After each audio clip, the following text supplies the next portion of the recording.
Programme में दोबारा खुशामदीद। हमारा ये सेगमेंट है क्रूशल लाइन और इस पर हम बात करेंगे chief of army staff general Ashfaq Parvez Kayani के उस बयान पर जो उन्होंने कुछ दिन पहले दिया है, जिसमें उन्होंने कहा है कि तारीख से जंग नहीं करनी चाहिए। और ये बयान आया है अखबार नवीसों से बात करते हुए उस पटिशन के बारे में, असर खान साहब की पटिशन जो इस वक्त सुप्रीम कोर्ट सुन रही है और जिसमें उन लोगों के नाम सामने आए हैं, उन जर्नैलों के और उन सियासतदानों के जिन्होंने ISI का पैसा या कुछ लोगों से पैसे लेकर सियासतदानों में बांटे और ISI ने पाकिस्तान पीपल्स पार्टी की हुकूमत को इंतखाबात में कामयाबी से दूर रखने के लिए एक किरदार अदा किया जो तनकीद की जद में है।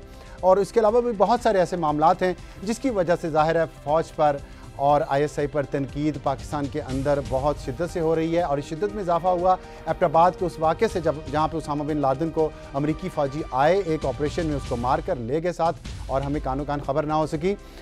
उस पर एक ज़ाहिर है अशफाक परवेज़ साहब चीफ ऑफ आर्मी स्टाफ हैं, उनको अपनी फ़ौज के मोराल का ख्याल रखना चाहिए और इसीलिए उन्होंने ये बयान दिया है। लेकिन इस बयान के बहुत सारे पहलू हैं और उसके जवाब में चीफ जस्टिस इफ्तिखार मोहम्मद चौधरी साहब ने भी अदालत में दूसरे दिन ये कहा है कि काले शीशों वाली गाड़ी जब लोगों को उठा कर ले जाती है तो फिर अदालत खामोश नहीं रह सकती और फ़ौज जब डी ट्रैक हो तो तनकीद होती है। और साथ उन्होंने ये भी कहा कि आइन की खिलाफ वर्जी नहीं होनी चाहिए।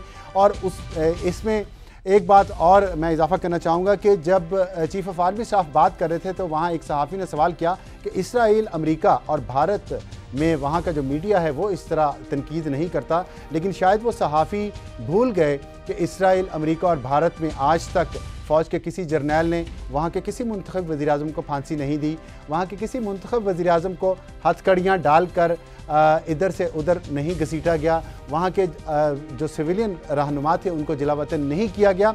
और यही वजह है कि पाकिस्तान में जर्नैलों पर तनकीद होती है, फ़ौज पर तनकीद नहीं होती। दोनों में अलहदगी ज़रूरी है और साथ ही इस बात का ख्याल रखना भी ज़रूरी है कि कोई इदारा, अगर उस इदारे में कोई शख्स गलत काम करता है तो उस इदारे को उसके साथ नहीं खड़ा होना चाहिए बल्कि आइन और कानून का साथ देना चाहिए। यही मुहज़्ज़म मुआशरों की रवायत है। वरना कल अदलिया इसी तरह करेगी, मीडिया इसी तरह करेगा। मीडिया में बहुत सारे बुरे लोग हैं, लेकिन अगर उस बुरे लोग को कानून गिरफ्त में लेता है तो मीडिया के बाकी लोगों को कानून का साथ देना चाहिए, ना कि अपनी कम्युनिटी के लोग का।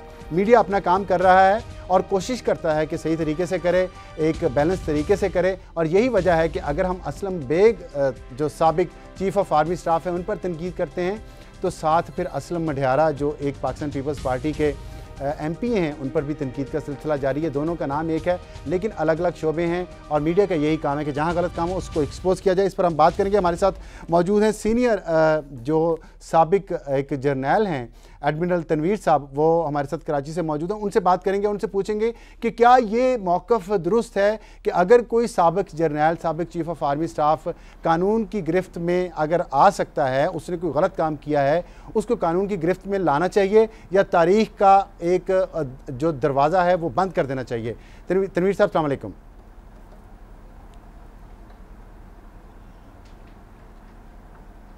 तनवीर साहब अस्सलाम वालेकुम। अभी पहला ही सेगमेंट चल रहा। तनवीर साहब अस्सलाम वालेकुम, आपको मेरी आवाज़ आ रही है? मेरा ख्याल है कि हमारे जो मेहमान हैं उनसे हमारा राब्ता अभी थोड़ा सा टेक्निकल प्रॉब्लम है, अभी राब्ता हो जाएगा।